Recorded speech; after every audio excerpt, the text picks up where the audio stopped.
everyone. Happy Groundhog's Day. It's my favorite holiday. All you have to do is go outside and see if the sun's out or not. And guess what, in Minnesota, no matter what, we're going to have 6 more weeks of winter, but we're halfway through. Punxsutawney Phil saw his shadow today. I heard that, 4 Debbie. weeks. Yeah. Yeah. But no matter what, it's just crazy, right? That we count on a groundhog to tell us if we're going to have spring or not. That makes no sense. So, Anne, you Yeah. might need to run down and get Sherry, or I tried calling her, but she's not answering her phone. Hold on. So off we go. And then Anna, do you want to give like a spiel on the Monticello crew and what you know of the background of JP as we are getting ready? All right, so welcome everybody for our Teach Outdoors Minnesota workshop. Today we're featuring Jeffers Pond Elementary, which is in Prior Lake Savage Area Schools District. And it's one of the, I think about 7 elementary schools that they have. And so today we've got a kindergarten teacher and a 5th grade teacher that are going to be presenting. And we're having a little bit of technical difficulty, so I'm going to give them a minute for the kindergarten teacher to join up with. Oh, just a second, I'm getting a phone call, so I'm going to throw it back to you, Sue. All right. And she, the kindergarten teacher and the 5th grade teacher I have been. have it. Yeah, I have it. And I will just present, and she's going to come up because these Oh, are perfect, Ann. except awesome. I have to share. We don't. Oh, Are there she you the is. co-host? I think you are. Oh, good. I've always wanted to be the who can share. All right. And then I did hear you guys talking about Groundhog's Day. So I am going to post a link in the chat. We did do, Sue Moan actually presented for us last year on Light and Shadows. And so I will post that link in the chat if you're interested in going back and watching that workshop from last year. There's a lot of great ideas, and it doesn't have to be just today. You can do them all throughout anytime, actually, not even just this month. So all of our workshops are recorded, and the link will go up on the website shortly after, usually in the next day or two. So do check that out. I reorganized them so they're a little easier to find by topic. So if you haven't checked those out, I encourage you to do that. And then Sherry is going to be joining Anne. There she is, up in the classroom. So one thing we want to say is we are so grateful for the teachers that are taking time today, Anne and Sherry, but then in the past as well. And then we really are encouraging future teachers to reach out to us. If you are doing any kind of outdoor learning with your students, reach out to us. We love to hear directly from teachers that are in the classrooms directly doing this and sharing their expertise and experience. These two just literally said goodbye to their students a few minutes ago, so they're hopping right back in. So thanks for being patient with us. I'm going to turn it over to Anne and Sherry, and they're going to be telling us about themselves and then how they incorporate outdoor learning throughout this. If you have questions, you can type them in the chat, or you can go ahead and unmute yourself. These two are really easy to work with and informal, so feel free to interrupt them along the way. They won't be thrown off by that. Yes. And please, if there's something in the chat, I'm not going to see it. So yeah, we do Google. We're not as good with Zoom. Well, clearly, because it was having me relaunch, and then it was having me load an update, and then it was having me add all this information. So I apologize. No problem. First of all, my name is Sherry Seidensticker, and I teach kindergarten. And this is? I'm Ann Nelson, and I teach 5th grade, and I have been taking my kids out for the whole time I've been teaching here, and it's been 25 years. Look at you I go. know. You always say Nice. kiss my brain. Kiss your brain. I do say that. And I am not technology savvy. I take my kids outside because I believe in that more. But what I would like to say is, I don't remember, when did Kara come to school? She came about 18 years ago. That's how long I've been trying to implement outdoor learning, and it slowly progressed as Anna came and Sue came, and people were encouraging us to take our kids outside, and yeah, I can't imagine not doing it. Mm-mm. So I have 23 students right now in kindergarten, too many. I have 25. Awesome. It's 5th grade. So we teach at Jeffers Pond. It's an ideal site to be outside. But should we just jump into the Yep. vibe? You go Okay, ahead. so my slide that you can see I believe that it creates such a natural world. It creates a perfect place for students to develop their executive functioning of safety and how they're going to observe and how they're going to move about. And they have the space to do it where they're not knocking into each other. They're so engaged in their play. It astounds me every day what they come up with and how they work together. I mean, I turned around yesterday and 3 kids, one of them was the quietest kid. One was not an athletic kid, like he doesn't usually play with others. And then the ringleader had like a 15-foot branch and they were working together to add it to a bridge. And they were doing it safely because we don't say look out or be careful. They look at the end of the stick and they're like, the stick is coming your way. You need to move, like they're making sure they're safe. So yeah, it's been fun, but they're so much more engaged and they're so observant about the world around them. Okay. They're so much more observant. Like yesterday, we found some clumps of hair and we got to do a huge lesson on why that hair was there. And we happened to find the head of a squirrel. And then we tried to figure out who the predator was and there was no footprints. So they had to think and they came up with birds. And so we talked about what birds would do it. So, I mean, we covered the whole science unit in 15 minutes and I didn't even plan it. And then the best thing is large motor skills. They need so much and the fine motor comes right along with it. That's why I take my kids outside. So, and these are your sweet kids. Oh yeah. These are just some examples. Like I have 15 boys, 15. 1-5. And I feel it. They need to be outside. And even just reading, you can see a picture of one of these boys. He was climbing a tree. And guess what? When they got to choose a spot to read, I didn't care where. And they were reading and they were engaged and they can do it outside. And then just working together on the right, there's a couple of boys working together that don't normally play together. But once you pair them up and they're outside, they're so willing. I think they were working on making a snowman, small, medium, and big circles. And can't quite see the middle one. I don't know what they're doing, but. And just so Another you know, song. they don't have to wear masks outside, but they choose to because it's cold. It's It's cold. smart. Yeah, it is. So these are 5th graders. And why do I take them outside? One of the things is it does reduce behavior problems because they are engaged learners and they're doing real world experiences. The behaviors go down. Unfortunately, in 5th grade, a lot of kids who've had paras in the past do not have paras in 5th grade. And so I find outside they'll do it. And it's a huge student buy-in. 5th graders are a little bit crusty. And I love them because they are crusty. But with the crustiness, you can't let them think something is happening that's not happening. And they do. And they're really engaged. And we'll talk more about that. So that's why I do it. Awesome. So at Jeffers Pond, we have lots of really cool spaces. Some we've created and some have just naturally created themselves. Like the Mud Kitchen, obviously, we're so lucky to have preschool here. So they helped us with that and shared their space. And honestly, kids of all ages love to play there. It's ridiculous. I think you get so surprised that older kids like to play there. We have a garden, which is in its 3rd year. So we're really excited about that. And on to the left where you see Nature Park, it's just a natural place, but the kids have created right now, they're playing something of a ship and whoever touches the ground, they have to go and save. And then they have a rescue crew and they have an engineer. I mean, they're so creative. So it's really exciting. And then I think on the next slide, there's,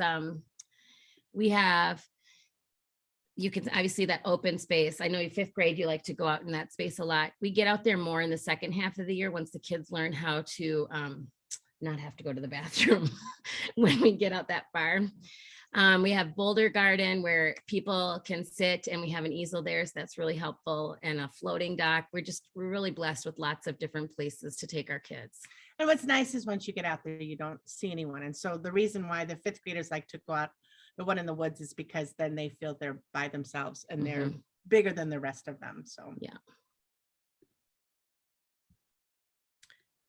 Okay, so the next question that was asked of us is how we communicate the clothing needs for our kids. And we start out right away at the beginning of the year. And like I said, we're thankful for preschool because that means that a lot of the kids that come from preschool already have this information. And it looks a little bit different in 5th grade, but we just say this is what we require because this is how we're doing our learning. And honestly, I don't think I've had one parent say, I don't want to do that. I mean, for us by 5th grade, they know we have the reputation that this is what we do in 5th grade. Luckily, all the 5th grade teachers do it. And so they're just expected. We send this out with the welcome back to school letter. So the parents know before even school starts, it's going to happen. Yeah. Yep. And with kindergarten, thank goodness to Anna, we have a really detailed list. I think it's on the next slide. No, this is it. Oh, that's it. Oh, I see it on the side. It's more detailed than what we have up there, but we have name brands. And we don't want people to feel like they have to have name brands, but we also want them to have quality. Because I can't tell you how many times I've had to duct tape a cheap rain suit and make it last the rest of the year, or snow pants. So, and I know parents, they will attest to it, especially if I've had the second or the third child, they're wearing the suit of the first child. That quality does matter. That's, we just kind of keep conveying that to parents. Yeah, and the other big thing is you have to have as a change of clothes, even 5th graders. And I even tell them underwear because they get so wet. They have to have a change to change into. So we have underneath the sink, the kids just bring in and out. And usually it's 2 or 3 times they use them in the year that they just have to change out. They get wet. I let them get wet. I'm knowing that, and that's okay. And honestly, they're so much happier wearing their own clothes than somebody else's clothes. It's just, I have to remember to exchange it because in the winter and they come out with their Snuggie shorts, doesn't quite work. So we always have to remind ourselves to switch out the clothing. So we're moving faces around, so that's why we're struggling a second. So one of the questions that I've had is what in 5th grade, sometimes they don't have the right type of clothing. And there's 2 different reasons for not having the right type of clothing. One is that they don't have access to it, and every child needs to have access to it. I shop at the lost and found at the end of the year. You know, there's that big pile when you teach in a school, and I go through and I get the nice stuff that no one has taken. It's at the end of the last day of school. Nobody is there. Nobody's taking it. And I wash them. And as long as they look brand new, then those I will give to a student.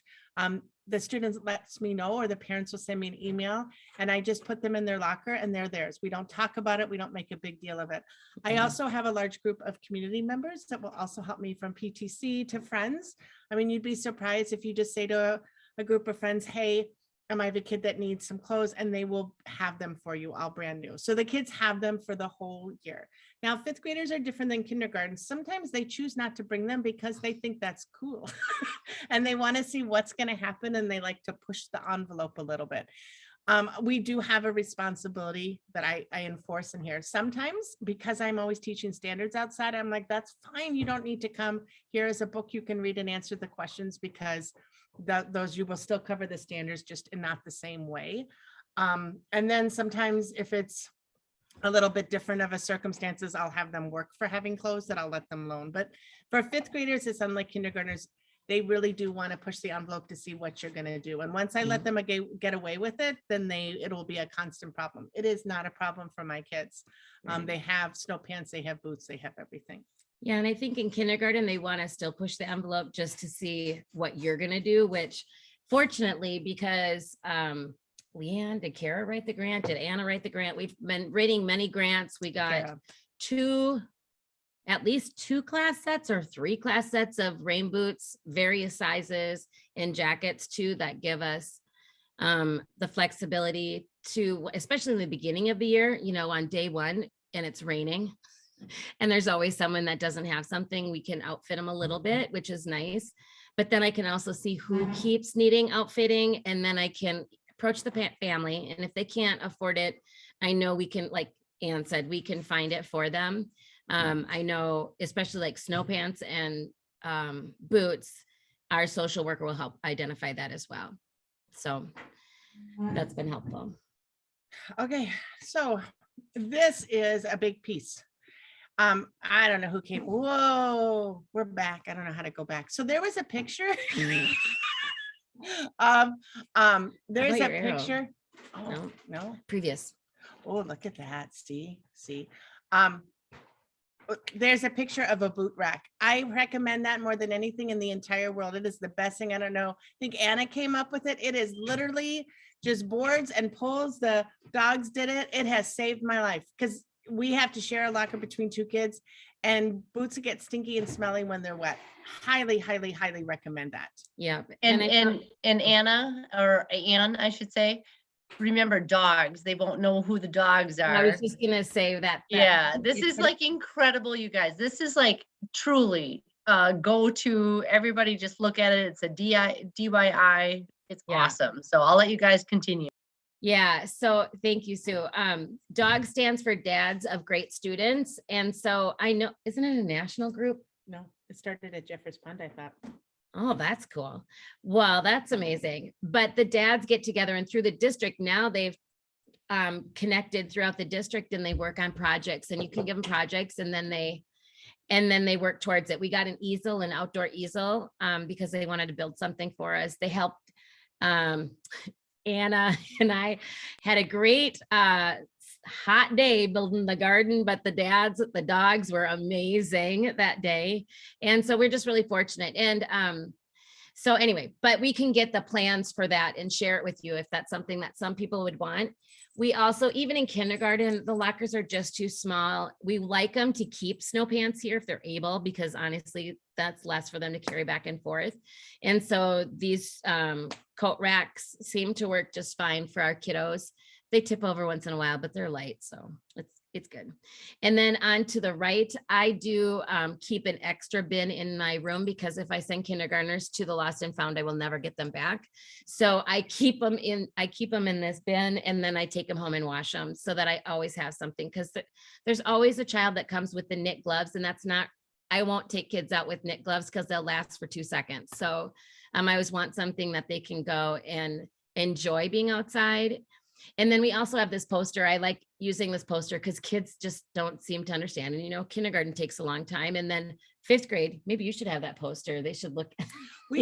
So you guys, those of you who teach older kids get this. So we have rules. Like, we came up with a solution that if it's 45 degrees or warmer, shorts are okay. Those crazy kids.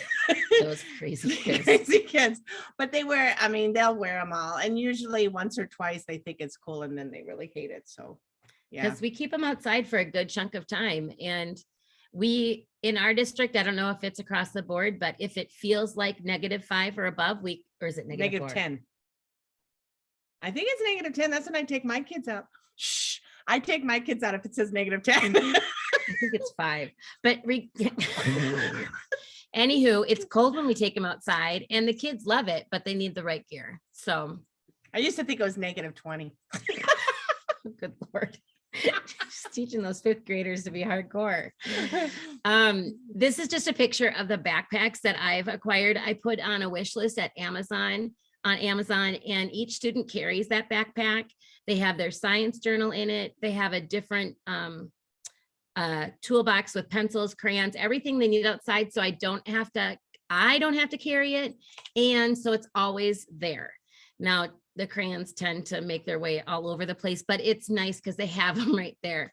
And then I also carry a backpack with things in it, but it's ready. And then I can do a lesson right on the spot. And it makes it so much easier. And plus they're orange, so I can spot them a mile away, which is, if they're not supposed to be a mile away, obviously, but there's some stories, but it's all good. So yeah, I love these backpacks, and the kids think it's pretty special to have an extra backpack. And it's also great when it gets warmer and they want to take their gloves off and it's warmer, they have a place to put them so they don't lose them. Same thing with their hat.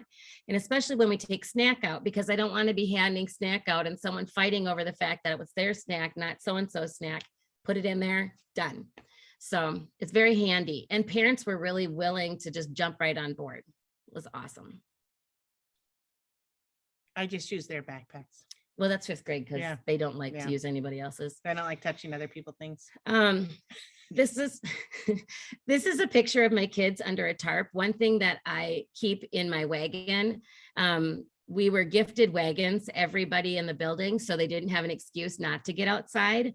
So I should have put a picture of the wagon, but they're Tool, what's that group called? Northern Tool. Is that right, Anna? It's, they've got a bigger wheel so they can go on mulch and other terrain. But I keep a big tarp in there so that on days like this, you can't tell, but it's snowing. And if we didn't have anything over us, our paper would be wet by the end. But we're actually doing a phonics lesson. And the kids thought it was so cool. They think it's so fun. Like, when can we build that fort again? We do our lesson, then they jump and they get to go play, and then I'll pull them back for something else. And it just creates a space that makes us be able to stay out longer. I don't always put it up, but the kids really love it when we do. So. Do one more Okay. time.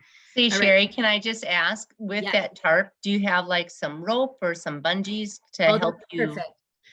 Okay, I think they're called tie downs, not bungee Yes. cords, where they have the crank on it and you can pull the nylon flat. It's not a cord, it's a flat thing. And honestly, having the adjustable piece makes it easy to go anywhere, because I don't know where the trees are. We don't have poles up. We just kind of use what we have. So it helps to have the adjustable ones.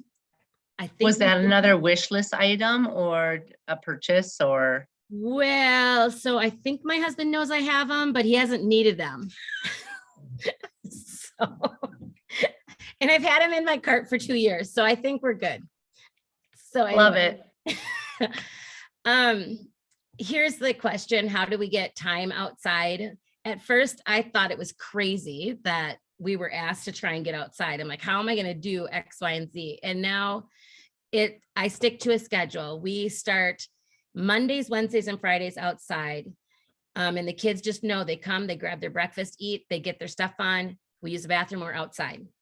They know the routine, and that helps. And except for days like today, where this winter has been rough, but they're still always asking me, can we go outside? I can't go outside Tuesday, Thursday morning because of other special ed students with a lot of varying schedules. And so I've had to do it that way and go outside in the afternoons, but I stick to that schedule. So the routine is the same. And before I did that, though, just to get started, it would be morning meeting. I would just do morning meeting outside, or I would read a book and do snack outside. And then it got to be where I'm going to pick a day. So it's going to be Forest Friday, and I'm going to push lots of lessons outside one day a week and have parents come in and help me, or Wilderness Wednesday. And now I need to be outside every day. The best way to start for me was actually math. I went through my math curriculum and flagged what I could take outside. Like we have to do this. It got too cold, but doing scales and trying to figure out how to use a balance scale. That's such an easy thing to take outside because you can use anything around you. And the kids, I'm excited to do it with the kids this year. I know every year I've done it. They love it. Writing numbers and doing addition stories and subtraction stories, all of that stuff happens outside. And now, obviously science happens outside really easily, but even just the social, what is it called? Second step curriculum is really easy to take outside. And the other way to get outside and have time for it is to have a kit ready with your basic needs, because if you're always having to gather the basic necessities, I feel like that takes away from time that then you kind of just get discouraged. So like in my wagon, I have a little mini easel, I have my extra dry erase markers, I have an extra box of pencils. Right now I have all my animal prints and they want magnifying glasses all the time. So it's stuff like that. I just keep it. So one, that we can do the plan lessons, but like I said, the other day we ran into this head of a squirrel. And so it was a spontaneous lesson, and it covered a lot of standards in just a short amount of time that we'll revisit again. Yeah. And then you think about, what are the things in my day that I can cut out? And I believe the arts and craft thing is really important, but I also believe the fine motors that they're learning outside is good. So I had to balance what was most important. And let's see, do you cut anything out to get outside? I know you're fifth grade, you can't cut anything out. Yeah, so for us in fifth grade, ours is different. Our standards are huge. To get through standards Yours are is, huge too. yours are huge, I know, but ours are like more like Lots of specific, them. yeah, lots and specific, and we're tested and everything else. And so for us to get outside, I take my standards instead of my book, because my book makes me think too linear, whereas the standards for That's a good idea. for the Minnesota Department of, is much more open-ended. So I cover those. I actually highlight it. I have it in a book and I highlight when I cover them. And that has helped me a lot. You start small. A lot of people think going outside, and I like how Sherry said that you just have stuff. It's small. It shouldn't be big. They don't want a big production. If it's a big production, you're not going to go outside. So you keep it pretty simple. You can see it right there. We have stumps we sit on. For me, I just like them sitting on the ground, and this is my 70s growing up stuff, thinking I like people being part of the ground and being one with it. And so my kids are filthy dirty, and they know better than to bring clothes that are going to get you dirty, that they're going to get upset at. So nobody wears cute dresses anymore in my class. They all just wear their old grungy clothes. And I tell the parents, you know, if there's picture day, we don't go outside on picture day because we get too dirty. Otherwise, just no. So why I do it though is I also find that it helps them retain their concepts better. It connects to that emotional part of their brain, which makes them remember things. And so a lot of times, because they have the buy-in, because I don't have the behaviors that I have when I'm inside, I can teach things more quickly. And I just wrote some things that I teach outside: language arts, parts of speech, writing, poetry. We start out the year doing a hatchet unit that we read outside. We've incorporated a survival day. I have a co-partner, Laura Hagman, who encourages us. We also tried survival techniques that we read in the book. And that's just what we do with language arts. Reading is outside. We just been meeting with the city and stuff, and we're going to be building a hammock for us where the kids get to read outside in the hammocks. We're going to be building that. I'm so excited. Dogs, science, there's the great units from GEM, like bubology, animals and seed adaptations, tracking. If you look on the top right corner, this was really exciting. We went there last Thursday and we found our bunny prints, but what's most exciting is they found the bunny poop, but they realized if you look closely, that's actually the print of the bunny's butt. And you thought I gave them the world because they got a bunny butt print, which they're used to hands. So that was kind of exciting. Phonology, mapping is huge. Friction, from just learning about friction, but sledding. We just go, sometimes just as a break, we just go sledding on our snow pants. We don't ever bring sleds because number one, they go too fast and I'm afraid there'll be some problems, but no, mostly they're just happy to go sledding with their snow pants. Squirrel Enrichment Project, which is a huge one Anna helped me develop, where they learn all about the different ways squirrels are, and then they figure out ways to feed them.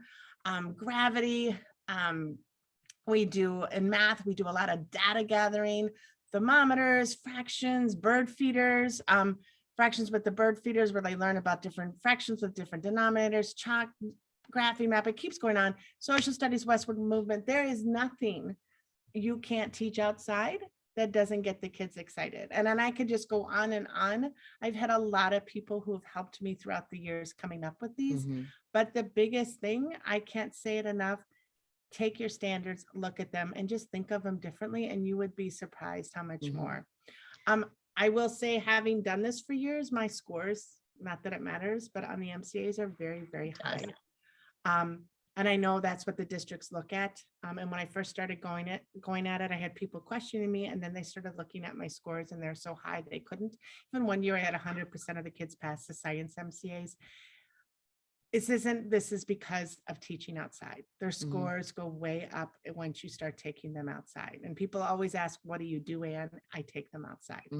And that makes the difference. So never, ever let somebody say it's a waste of time, because once you truly are teaching outside and truly teaching those standards, you will find that the kids go up. And people always talk about technology, but there's really hasn't been anything that proves that technology makes them get smarter. It's the outside learning that makes them get smarter. Yeah. So Did I? Hey, ladies, can I jump in? There's a couple questions in the chat. And it's a good time to maybe address them. A couple things. It was just so fun that, definitely Amy is saying that's definitely how they just started going outside, just morning meetings, reading a book, keep it simple. Get yourself comfortable going outside. But then the questions too were, do all the other classrooms at your grade levels go outside as often? Or your grade level or other grade levels?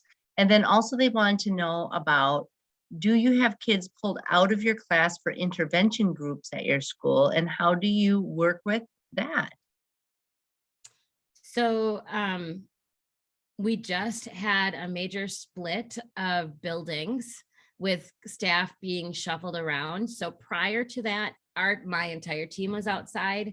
So now we have rejoined a different team, and it's a slow progress again. So it's been good because I have to reflect, how do we get started? Because it can be overwhelming to some people. So I have a team of people that want to go outside, and I share my ideas and they share theirs, but it's not everybody like it used to be.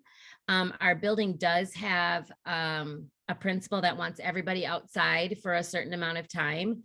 And so this year we made a very makeshift kind of weather station, and having each classroom, each grade level practice collecting data with the weather and showing, I mean, it's literally outside the building, so they don't have to go very far, especially for those that are just getting used to it.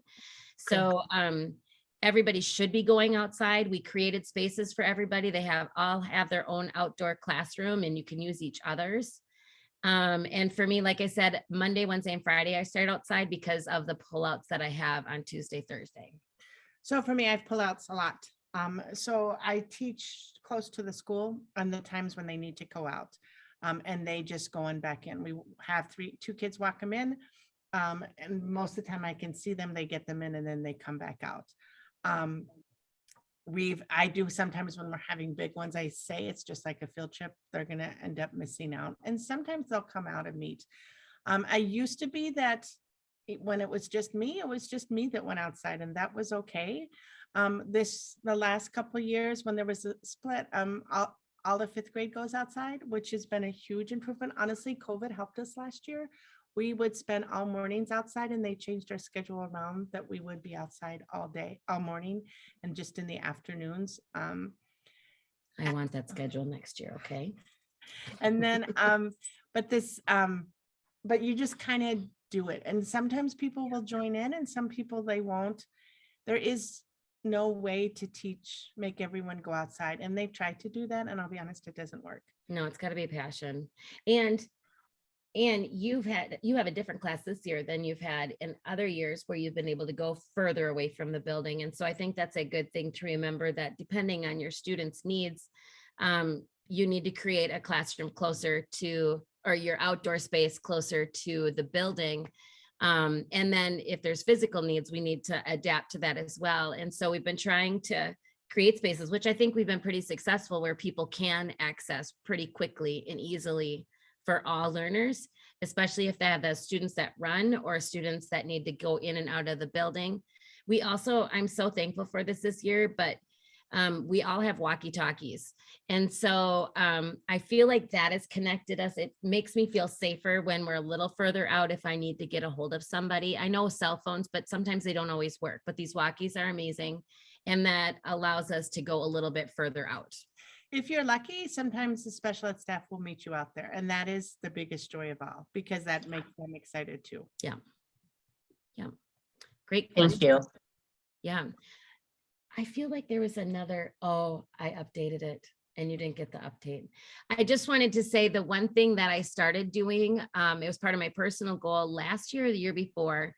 And I think, Sue, you probably did something like this too, where I would just, when I did something outside, a lesson outside, I would put it in, what is that called? Sheet protector. No, oh, good job, but no, a graph kind of. I'm not good at playing games. Anyway, I lived in sheet protectors outside. That's good too.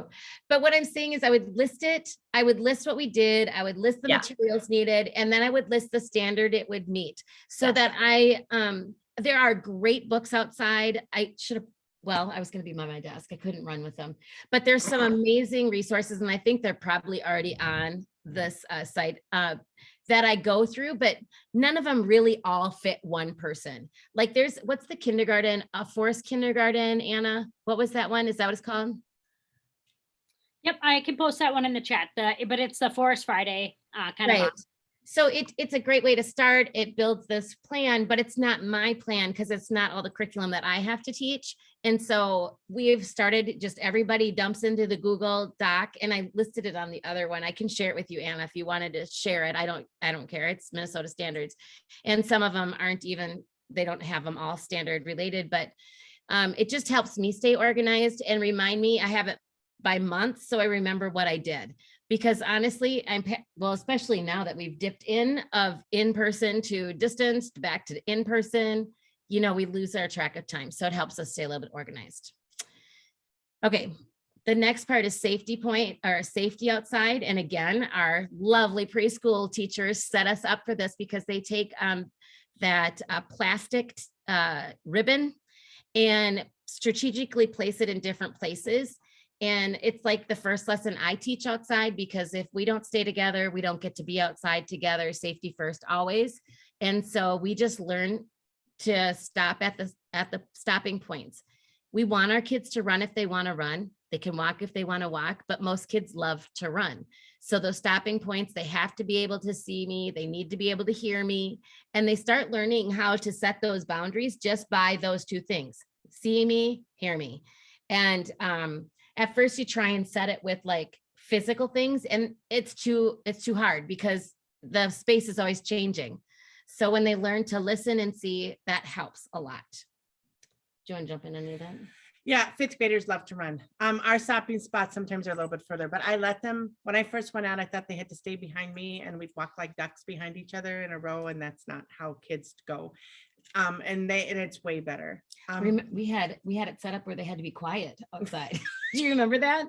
We Before still- we knew, because they had to listen to nature and they didn't scare it, but that didn't work out. Yeah. So yeah. Boundaries are huge, and the students needed to see me and hear me. That's what fifth graders too. They all know that. They feel really brave. I mean, honestly, even fifth graders, just giving them that ability to say, I trust you, is a huge thing. Just even growing with the kids and making them listen to you and believe you more. That Mhm. stick lesson, when I first came, when I didn't understand sticks, and stick lessons, even in fifth grade, are huge. Yeah. The deal is sticks are not guns. No. We can take a stick and hit a tree with it because that's fun. I still don't understand why that's fun. Boys will spend the whole time. Well, not even just boys. Girls too. They will just take a stick and hit a tree the whole time. But just how to use a stick. Climbing was something I had never allowed before until I started going out with Anna. And the deal is they can't climb for a fifth grader. They can't climb higher than I can touch them. That's mine too, which is a lot shorter because I'm very vertically challenged. I'm 5'11", so they're thrilled. The stick lesson was huge in kindergarten because I had 2 years in a row where someone got a stick in the eye and scratched their cornea, even though we practiced this. So we even hit it harder, that they can only start with the stick as long as their forearm. And we practice what that looks like, and they graduate. And it's a slow progression, but it is so important because, like I said, now they're moving 15-foot branches together because they've practiced learning how to be safe. And the climbing thing, a lot of it is they trying to check the branch to make sure it will hold them is a little bit easier for kindergarten because a lot of branches hold those little suckers, but bigger kids, that would be We just talk a lot about is how, it needs to be as big as your arm at least. And then talking about the cracking, talking about all that stuff. You can't just balance on one thing. You need to have different points that you can walk on. So like if I'm climbing a tree, I should also have my hands up there. They do fall, and I'm not going to lie, they get hurt sometimes, generally not breaking bones, but they are, we try to make it so they don't, but I think more accidents happen on the playground. they do. And then the big thing is we were lucky that PTC bought us all first aid kits, which you really do have to have when you go outside. And also a way to communicate. Walkie-talkies are huge. I like to have two because I get nervous if one isn't going to work. I know it's So weird. you double holstered. I have my phone and that, on the walkie-talkie, but that I can't tell you how important that is. Yeah. Having the ability to communicate and and so when we leave, we tell the office where we're going, and we tell them what time we're going to be coming back. And those are huge pieces that have helped them too. Yeah. And then the last thing we didn't talk about was plant identification. It's hard to spend time on this because you think kids will not pay attention, but they do. And when they don't, after you've spent a good chunk of time talking about looking, identifying what stinging nettle is, and then they still choose to walk through it, that's quite a lesson to remember. So we make sure we take time to really identify. Stinging nettle is huge. And so that's actually a standard that's covered. They have to draw it and everything. And in fifth grade, if you go through stinging letter, I say, oh, that's a bummer. And that's the only response they get. It itches. I'm like, yeah, it does. Then don't, we've talked all about it. They have pictures they've drawn. We've looked at it with hand lenses and they really do grasp what it looks like. Yeah. But there's a lot of, oh, that must be hard. That's a bummer is a lot being Yeah. told. Yeah. I would also add in there too, is that if your PTC isn't able to really buy first aid kits first, we even just reached out to our the school nurses first, Oh, just sure. to even have a basics of the Band-Aids and the gauze and know what kids need an EpiPen or, things like that. It's really important to know. But generally your health professional at your school will be able to start you in that process. And then reaching out for PTC, they love to be able to help you out as well. So thanks, ladies. That's awesome. And And besides that's- stinging nettle, don't forget that poison ivy is around even in the winter, right, Anna? Oh, yes. And yeah, I didn't know that for a while. That was quite a lesson to learn that it can still affect you. The EpiPens are huge and I Yeah. should have brought that up. And right now I've learned that we have EpiPens that come with us everywhere. They do need to be in a container that doesn't let them get too cold if you're taking them out in the winter here, but that's of vital importance. I like to make it in 5th grade, we make it so the kids are responsible to going to the nurse and asking for them, and then they give them to me. Kindergarten, we don't. We stop at the office and pick it up. But just so you know, you do need to have that responsibility Yeah. with that. Yeah. We just wanted to highlight one more thing. I think this is the last slide, isn't it? I do believe so. Sorry, we're talking so much, but we have really done a wonderful job. I'm patting my back because I'm jumping on years. I think Kara Rickenberg started it and then it kind of went away for a little bit, but we started a maple syrup unit, and we went to the landing to learn how to do it. We've got the Metachwakan Sioux tribe over here that taught us how to boil it too, but we've got everything in our backyard. And thanks to Sue too, she got us our boiler and she's taught us. And this year, well, hopefully I can talk her into coming a little bit to help, but we're going to be solo, but we learned how to tap our own trees. And the kindergarten and the 3rd grade buddies. So we have buddies across curriculum. And so kindergarten focuses on the living and the non-living, the identifying of the trees. And we also talk about measurement of gallons, cups, and all of that. And then the scientific piece of boiling down all the sap. It's amazing. So now that we're in February, we have to start watching for the temperature drop. And that's another standard that we look at different temperatures and when it happens. But it is so exciting that we do everything here. And in this picture, you can see a parent that came to help drill trees, tap trees, because it just takes so much less time. The parents love it. And then parents and kids get to collect sap on the weekends, which is a great, just a fun little field trip for them to come. This year, we're going to try and boil our sap on a Friday and a Saturday so that parents and kids can come, and anybody that's not in kindergarten or 3rd grade can come and be a more part of it. But we've also tried to create a space where all kids can come out and see the boiling process throughout the day. But they're fascinated that this comes from their backyard. And that's kind of the point of our garden too. We want the kids to know where things come from. And so this is an amazing piece at 3rd grade. Do they do Native American in their social studies? 5th grade? No, 3rd grade? 3rd I grade. don't know. I can't remember, but I know that they cover a bunch of 3rd grade and 5th grade both It had is. it. Okay, Mhm. so there's so many ties in with this, but it's just fascinating to see. They think it's water coming out, and to see it turn into syrup is just, it's a magical experience. It lasts about, the collecting time is very, very short. It has to be above freezing during the day and freezing at night. And then we have to be diligent about collecting the sap and not letting it freeze and then storing it. And so there's a lot of pieces to it, but it's so worth it. And I think we could talk for a long time, but sorry, Yeah, we let's- talked a long. You guys talk now. Any Friends, questions? I would just really encourage any of you to unmute, just ask Anne and Sherry a question. They are so ridiculously fun. And They've tried it for 18 to 25 years. I mean, there's mistakes along the way and you start small, but just ask them.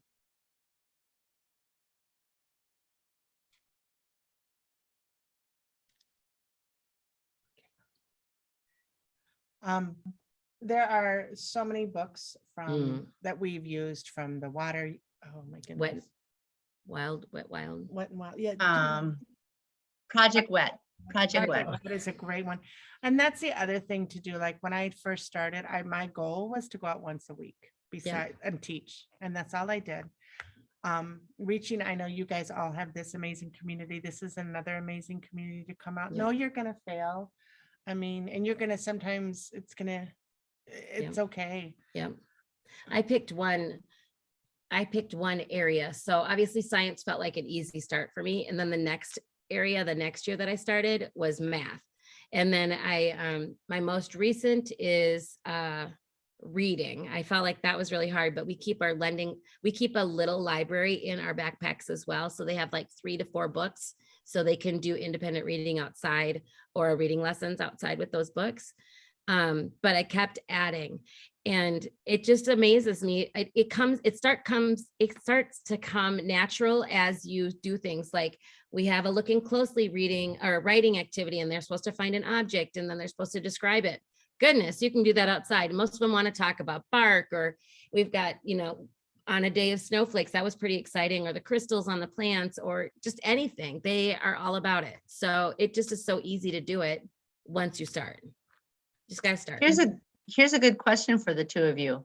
How do you do nature journaling and other things like that in the winter with cold fingers? So in 5th grade, we do have those we have mittens, as I always encourage, but they also have the gloves. And I tell them to buy a couple pairs of the 99-cent gloves and they keep them in their backpacks. Because you are going to take off your gloves and we do so much writing outside that we have to. So they get those out and they write with that. That's what I find the best. I even find when they have those thick ones, they just can't. Sometimes if it's just really cold and we're only outside for 15 minutes, we'll stop and we'll take a picture with our brain and then we'll come back in and write about it if it's really bad. But I find they can write and they're really good at it. Minnesota kids, the first time it's 10, it's cold, but Minnesota kids are good. Anything over 10 degrees and they're fine writing. Anything under 10, I find that a lot of times I have to do the mental picture to go outside. That's very similar to kindergarten too. And honestly, it's hard to keep their gloves on when it's 10 degrees. I'm like, you got to keep them on. They don't feel it. I feel it now, but they don't feel it. But yeah, they can do a lot more writing and, you just kind of time it. So if it's too long, to stop so that they don't get too cold. But honestly, other than days like when we can't go outside, it happens and it's okay. Because I tell them just stop and put your mittens back on, warm up your hands. And we're not writing that long anyway. We're just getting an idea and then we might come back to it. I love using the Jeffers Pond journals. They're perfect size. They for kindergarten anyway. And I like the grids in them. The kids really like how to organize themselves in it. And it just is a easy way to collect all of their nature. Yes, those are fantastic. I'm so thankful for those. Yep. We use just the composition notebooks. This year I fantastic. didn't do it, but I cover them with duct tape. And so that if they get wet, the kids like to cover them with duct tape. We have a table of contents at the beginning because I find that the more organized they are, the better they're going to remember. And it also helps with organizing their thoughts. And so we've been doing that. And we just fill them in. Usually they bring their backpacks outside just so they can throw them in there and then they take them out. I have never had a problem. And I think we're on page 75 in our composition notebooks right now. We just do a lot of writing outside and it doesn't seem to be any problem. Great question though, because at first I thought that was crazy, Mm-hmm. but they do it. Here's the other question, and you won't be surprised. How do you deal with transition time coming in and out with winter gear for lunch and specials and everything else? So, Yeah. okay, now Sherry has a whole different world. Like I swear, sometimes I've never taught kindergarten and there's reasons. I think all they must do is put on their clothes, on the first day to go outside, and then they take them off and they put them on, and then they have to go home because it takes so much. A fifth grader at this point can get dressed outside, snow pants, hats, boots, gloves, the whole 9 yards in under 5 minutes. That's good. And we go outside, we do it. Now, when they come in, they're not quiet. Because we have a pod and they are talking to each other. I don't believe kids need to be silent. I don't think that's what's healthy for them. They're not screaming, but they're not quiet either. They're sharing with each other. Yeah, did you see that thing I just saw and everything else? So they are back within their seats. By the time I walk in that bottom door, they are seated, silent in 6 minutes. Generally, that's everything off, ready to go on to your next thing.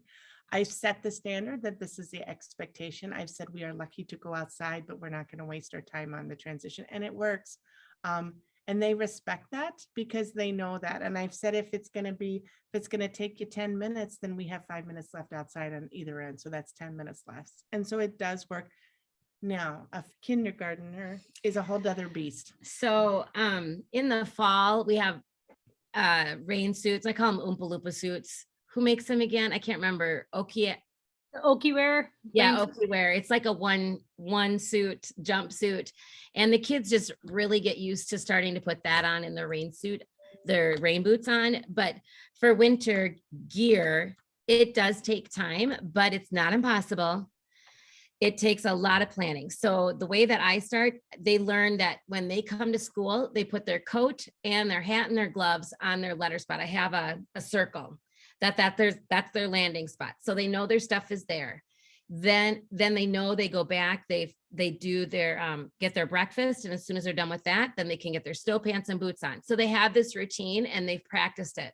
So when everybody's ready to go, then we literally go use the bathroom and then we go to our spots and they're ready. And that transition is really quick because of that. Coming in can be a little bit more painful, but because we go in the morning and then we have to come in for a specialist, we can turn it around in 8 to 10 minutes. It's because of the system that we have where the trees are, the coat racks are in the boot racks. They know they have to take their boots off, hang them up, go inside, hang up your jacket, take your snow pants off, hang it up, get your shoes done. So it's just a system that we keep the same and it helps. But the zippers, if you teach kindergarten, you know that it's a painful process. But we just don't go outside until everybody's zipped up. And I always say hands up because I tell you, I miss some people sometimes without their gloves. So when I say hands up, I make sure they have their gloves on, touch your head, make sure you have your hat on, zipper done. I know it sounds stupid, but I can miss it when it's crazy. And then we're ready to go. So they've learned the process. It takes time, but if you do the same consistent piece each time and you have a place to put it, it goes quicker. It really does. So I mean, Do you have a there's- song for that? I want to know, there has to be a song. Come on, Sherry. Oh gosh, I probably make it up. I do have a student that doesn't like my singing this year. He's told his mom, I hear it in my head and it won't stop. But I've learned that if I sing directions, sometimes I hear it better and it saves my voice. So yeah, I do have to Sherry's listen. awesome that way. I love that she sings so many things. I would See? love her class. Oh, I do have to remind them that they can't put their mittens on before their boots or their snow pants. Because as you know, as parents know, we want to teach our kids independence. And literally, I can't tell you how many times they come with their mittens. I'm not going to zip your jacket up. I can teach you how, but I'm not going to do it. And so they learn the process. Snow pants, boots, jacket, hat, zip, gloves. Right, Anna? That's right. So I've got a question about building capacity. So you both have a lot of experience working with a lot of different teachers. What would you say are some of the key things that have really worked well with helping others get outdoors? I think, well, as a personally, I feel like when people give me a specific lesson, do you remember when were you here when we opened this building? Someone did the bear unit, if a bear could survive. Do you know that activity where you spread, I think we used poker chips, but we moved them all around and people had to, at one point they had to collect them and then they came back and then we discussed if you had enough food to survive a certain area. Sue, does that sound familiar? I don't know what it's called, but when someone gives me a specific game to play, I'm outside. Same thing with like Predator and Prey. Easy, it's basically hide and seek, but the kids love it and they ask for it all the time, kind of like I ate a snake. That one's a boring game. 1 a snake, 2 a snake, 3 a snake. Do you know the game? Anybody know the game? I No. don't know that game. So you But stand A in lot of these are from the DNR's Project Wet, Project Wild, for sure. Yep. And you were probably a part of this, where a bunch of teachers in our district also took time. And Sue, I think you were part of it too, where they made cards for us. So it's easy to use. But then, are those the blue cards? So But- how we started it way back in the day, we actually took our math books. I don't know if you were Yes. here yet. Yes, I was. And we put, That's we what I'm flagged talking about. them. Yep. Those ego times. Yeah, I helped write those. Yep. Those. Yeah. So the best thing anyone has ever done, and I swear if the district were to do this again, it's phenomenal, is they went through each grade level and they found replacement lessons for lessons. Yeah. And that was a lot of time and money. Jeffers Foundation helped us to be able to do that. That was a great thing. That was the easiest, most wonderful way. If you have a district, unfortunately, we have all new curriculum, so it's not there anymore. But those ideas still work. They do still work. The biggest thing is just giving lessons by lessons, taking them outside. Those eco time cards are great for going outside. It can be as simple, you guys, as reading. I remember just going outside with your math book and teach your math curriculum outside can get rid of some of the fear that people have about teaching outside. And sometimes, you know what, that's my math lesson is outside just with the regular math book, because they just need to be outside and I don't have a big lesson to replace it. I don't do it much, but I used to, and that's kind of how I just started feeling comfortable being outside. And that leads into anything. Chalk outside, writing on cement. Oh, huge. It's huge. And you're still outside and you're still getting some of that. Yep. Keeping it simple. I used to spend hours making all these amazing lessons and they were amazing, but it just made me feel overwhelmed. And now Yeah. I think the kids learn more because they're learning, not me talking to them. It's them Exploring and doing it. Yeah, and this is not how Sherry and I teach because I don't normally talk. No, a lot. no. I talk a lot to people, like small groups, but not to big groups. Yeah. I know one thing that helped me do all sorts of curriculum is we collect sticks, like this big of sticks. All the kids would collect. And so I have a bag of sticks, and that kind of is part of my go-to because that takes a long time to find sticks. But then when it's time to do the lesson, I can just hand out a bunch of sticks that we've already collected. And then they're writing their name or they're creating math sentence. I can't think. 1 + 1. Number sentences. Thank you. My brain. So it's still, we have that kind of stuff ready to go. So that helps. And it's 5 o'clock. Sorry. No, it's okay. And I would say too, with the sticks in the older grades, if you can try to get some of the kids to kind of clip them at more of a foot and then 3 feet or a meter, then you can do all sorts of math lessons outside. Yeah. Last question, and then we'll probably really wrap this up. It's amazing how time flies when we're having so much fun. Do we ever get pushback from the district or school leadership about not teaching the curriculum as it's written instead of teaching by standards? Well, I think we've had some good admin. I did actually run into something this year that was really interesting because I was feeling, because we have a new admin the last 2 years, and so he doesn't know me as well. And I just voiced my concern. I hope you know that I'm teaching. It just looks like this. And his response was, I know what you're doing. As long as you get the results that you need by the end, I don't care. It's fine. Yeah. And so, but I think the bottom line of that is it just pushes me to make sure, like the list that I was telling you about, that I'm documenting the standards and the lessons that I'm doing. So I have the data to show this is what I'm doing. And this is getting there the same way as someone doing a traditional setting. And I have had pushback back 25 years ago when we first started. But again, as I said before, the MCAs showed that the behaviors that are so much lessons that they're not coming into my classroom to grab the kids that in the past have. So you combine the two. And I have had some nervous times where I've been like, okay, this is really what I'm doing. it doesn't happen. Once you prove it, and it really does work, you guys, taking them outside really, really, really does help increase their scores. You have to be thoughtful, you have to think, and you have to really think, what am I teaching and why am I teaching it? Be purposeful. But it works. Mm. Yes, and there's so much research to back this up. Thank you, Yes. Katie. Yes, yes, Yes, yes. so much research. It's just so much. Yeah. So The Children in Nature Network Research Library is a great resource for that sort of research. If you're looking for like peer-reviewed papers to make your case, you can find information from that. Yeah.